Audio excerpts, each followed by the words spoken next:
Target Malaria's new community agreement model is an improved framework for the project to co-develop with local communities a process for decision-making about the release of our next type of modified mosquitoes.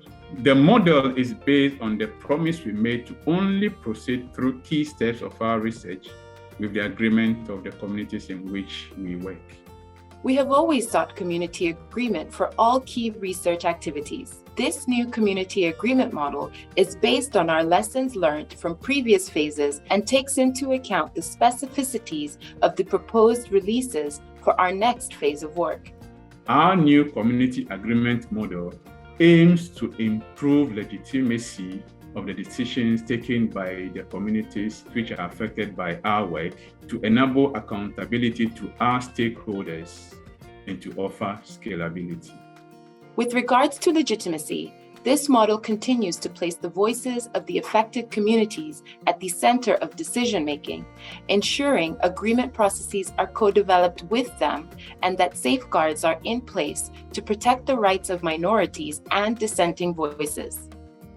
In terms of accountability, this new model recognizes that it is important to ensure accountability with both local communities and other key stakeholders outside of our affected communities. Lastly, scalability is a new key characteristic of our model that accounts for the specificities of the modified mosquitoes that will be proposed for release, as well as potential proposals for multiple releases.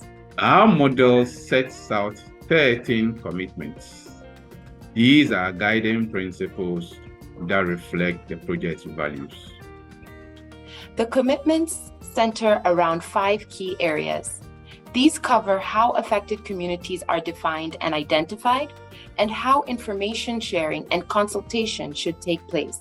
The 13 commitments allow us to have a balance between a common standard across the projects and allow the various in-country teams to adapt based on local contexts, priorities, cultures, and political dynamics. For example, to ensure that communities can make an informed decision about potential releases, the project commits to co-developing a meaningful information sharing process with the communities.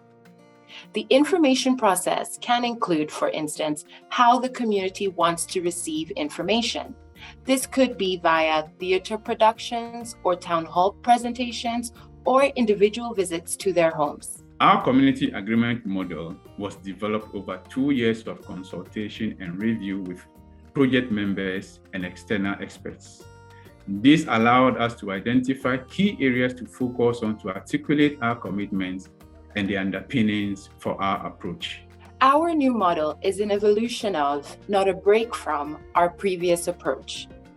We continue to emphasize co-development with the affected communities, the importance of placing their voice at the center of decision-making, and the need to account for different local contexts in implementation. One of the main differences with our previous approach is in our effort to make our approach transparent and clear to outside audiences beyond the affected communities, so that decisions reached can be understood by these audiences.